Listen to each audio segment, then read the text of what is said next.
Yeah. This is, and these are missions are, you would well know the term, a deterrent activity, a deterrent sorties. They are, I mean, we're just ratcheting up the possibility of an engagement with a Russian aircraft, a jet fighter. Right. A mistake. And mistakes are made in war, Lou, and sometimes they're not. They're unintentional. I will tell you that like my role when I was in the military, from the time I was a young officer until the time I was a senior officer, was to always put my feet in the boots of our enemies. That was my responsibility, to try to think like they would think. And I can tell you, at the strategic level, Putin is making sure that his leadership that are running the military operations are taking extraordinary precautions to not make a mistake where they inadvertently shoot a missile into Poland, or shoot attack a NATO member country. He is, I guarantee. So if there's been some military tactical changes of leaders in the Russian military, and there's probably because he wants to make sure that the people that are in charge on the ground are doing exactly what he wants them to do, and that is not to make a mistake and inadvertently attack a NATO member country.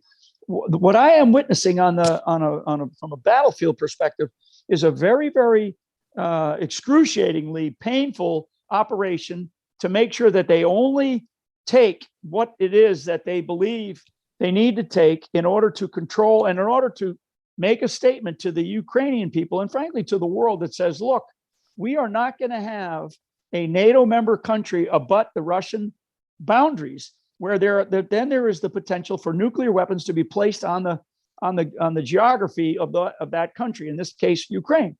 And it gets back to it's a bit akin to the Cuban Missile Crisis, where we said we don't want to have nuclear missiles in Cuba that can range the United States of America. Well, now we know we have intercontinental ballistic missiles, right? But Putin is basically sending a message saying, look, I'm okay with Ukrainian being neutral. And he has said that in his conditions. And I actually think that Zelensky has now, he has now said that. But now what we have to do is we have to stop the fighting, and we have to make sure that we are absolutely clear on that. And so the discussion in NATO, the very interesting thing that's going to come up here with Biden, if he makes it across the Atlantic and is able to sit down with the NATO leadership, they have to be very clear as to what NATO wants to achieve with this, and it should be a defensive effort. It should not be an offensive effort, because if it's an offensive effort, that means that we're going to war, Lou, and we're going to have World War III. That's insane. And I'm going to tell you, there are people that are going to surround this issue, and particularly surround our own leaders, that are going to be pushing and pushing and pushing, like you see coming out of these defense think tanks in Washington, D.C., and many of these Republican senators as well. The Republican Party has chosen to endorse an idea that would be considered, as he has already told the world, an act of war.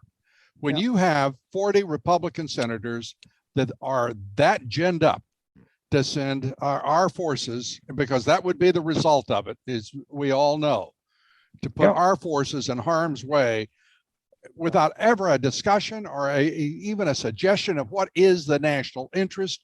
And furthermore, we don't know what the precise relationship is between Biden and China. The readout from the Chinese made it very clear that the president doesn't want, will not support Taiwanese independence. It's an invitation to disaster. They have permitted the Communist Chinese to militarize the islands the artificial islands that they created in the South China Sea without any response whatsoever. It is a terrible moment in time, and we have a president who we know, based on his son's laptop and its contents and the cover-up that ensued from the discovery of that laptop. Almost 2 years the FBI sat on it, and no one knows better than you the corruption of the FBI. Yeah, this is a terrible time. We have campaigns of disinformation swirling through this country, and first and foremost, it's emanating from the Biden White House. Yeah, I think a couple of things. So, because you brought in another very important geopolitical and geostrategic issue, and that's Taiwan, and where China stands and what China may or may not do. One of the things that one of the sort of big outcomes of the conversation between China and the United States was that essentially Xi told Biden, clean your own house up, clean your own corruption up before you start to talk about what Ukraine needs to do or what Russia needs to do or what we need to do as China. I mean, this is a slap in the face to the United States of America, and it's because we have an administration that is filled with serious corruption. Look what we just learned about Hunter Biden's laptop just in the last few days, and then the quote unquote 50 plus intel officers 2 weeks prior to the 2020 election who said this was Russian disinformation campaign, clearly Russian, and they all signed a letter off to that fact. Now we know it wasn't. Now we know it was. It's clearly for real, and it's egregious. It's egregious fraud and crime against the American people and against our own government. So, those are the kinds of issues that the Chinese and the Russians, they're already aware of this. They do their own intelligence work, and they know inside of our government, how bad things are. And that's essentially what Xi is telling Biden. Mind your own business and clean your own house up before you start telling us what to do over here. But you bring up Taiwan, you bring up the South China Sea, these islands that they've created, and China is posturing itself to basically be in the coming days, in the coming months, in the coming years, to be the world superpower, right? To be the big dog on the hill. Yep. And that's really, at the end of the day, the more money that we waste, the more billions and billions of dollars that we give to these countries, particularly like Ukraine. To what end? For what reason? For what purpose? I mean, to mire ourselves down in another unending war, that the results of which, God help us with the leadership that we have in Washington, D.C. right now. And trust me, for your listeners, the one thing that you can trust is there's neocons, meaning warmongers, on both sides of the aisle, on the left and the right, and these various organizations that swirl around in the Washington D.C. swamp. They call for war because they benefit from it. Okay, they don't care the results of the war; they just benefit from it. Their pockets get fatter and fatter, off of the likes of war, wherever war exists, whether it's flying missions along the borders overseas, or whether it's putting ships at sea.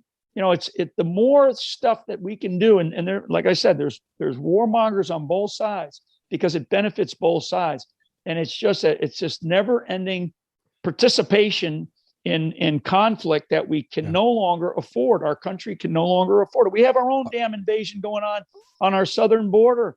For the last year, we've had almost upwards of 3 million people invade our own border along our southern border from 151 countries. I think there's only 184 countries on the planet, if I'm not mistaken, or roughly that number. And those are documented numbers, Lou, from our own government. Yeah. Our own government has said it's close to 3 million in the last year from 151 countries. And these people are not kind, gentle souls, right? These are many of these countries that they're coming from. These are criminals. General, I have to smile a bit when you said our own government. I've got to be honest with you, General. Our government saying something right now doesn't hold nearly the water it once did. I can't think of anyone who's lied any more than the FBI. I can't think of anyone that is any agency that's more corrupt than the Justice Department. I can't think of anything that this White House does I trust. I literally trust nothing. And it's sad. It's a sad state of affairs, Lou, for what it is that we are facing. I mean, we know that the whole COVID madness was one big lie. And I'm not saying that COVID doesn't exist, that a flu-like, capability or disease was out there. Clearly was. But how we responded to it and how the government lied to us about all the various things. Yeah. So that was a big issue that lasted for 2 years. It shut down a third of our economy, and businesses, particularly small businesses, that will never return to their livelihoods that they once had. People are still reeling from that. The government is still, the one thing, Lou, that they can't lie to us about, right? So the Department of Injustice, I call it, and the FBI, who had the laptop for well over 2 years, the lack of clarity coming out of Europe from the mainstream media, the censorship, the cancel culture that we have in social media. I mean, the one thing that this government can't lie to the American people about is the price of a gallon of gas, right? People are going to go to work today. They're going to leave work.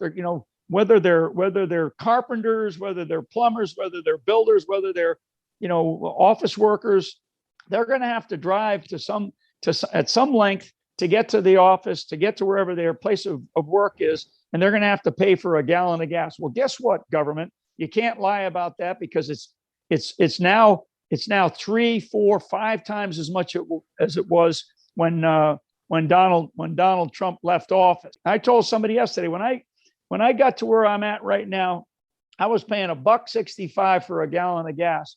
I just filled up my car on Saturday, and it cost me almost $5 a gallon. But so you can't lie to the American people about that. And I'm going to tell you, the American people, they are not going to stand for this nonsense, especially now that they're trying to get us into another war overseas. Give me a break. Sorry, Lou. Go ahead. I'm just going to say to you, we've got to update that, because they figured out a way to lie about gasoline. President Biden said that it's a result of the oil companies gouging consumers. Now, there's no evidence of that whatsoever. And it's a direct correlation to the run-up in prices in crude oil markets, which is always a reliable meter for that, a metric. So, I mean, they've, once again, we underestimate Biden.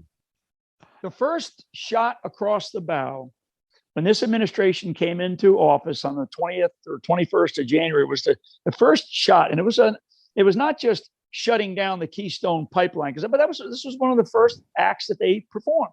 It was a message. It was a message to the energy sector, right? The fossil fuel energy sector of the United States of America, that your days are numbered. We're going to go to this green climate, nonsense, really. I mean, when you think about it, I mean, the cost of everything is skyrocketing. So you're going to tell me that, everything's going to be okay? No. So all this started well before, you can't blame the energy sector when your message to the energy sector is, we don't like you, we don't need you anymore, and we're going to shut you down. Well, guess what? It's not just the energy sector and the big companies. It's a lot of little people, right? It's a lot of the American people out there, the middle income, the lower middle income. It affects 60% of the economy. Exactly, Lou. I mean, exactly. It's everything. It's everything. It's not just 50,000 jobs that were related to the Keystone Pipeline. It's all of the other ancillary types of things that happen, the second, third order effects of employment opportunities and growth that you can build around these kinds of issues, around these kinds of big industries that we do have in this country that we are now crushing. And so, don't blame it on others. Look at yourself first. And I think that what we've got to do is the people of this country, like I said, you cannot hide. You can say, well, this is under investigation, that's under investigation, all these things.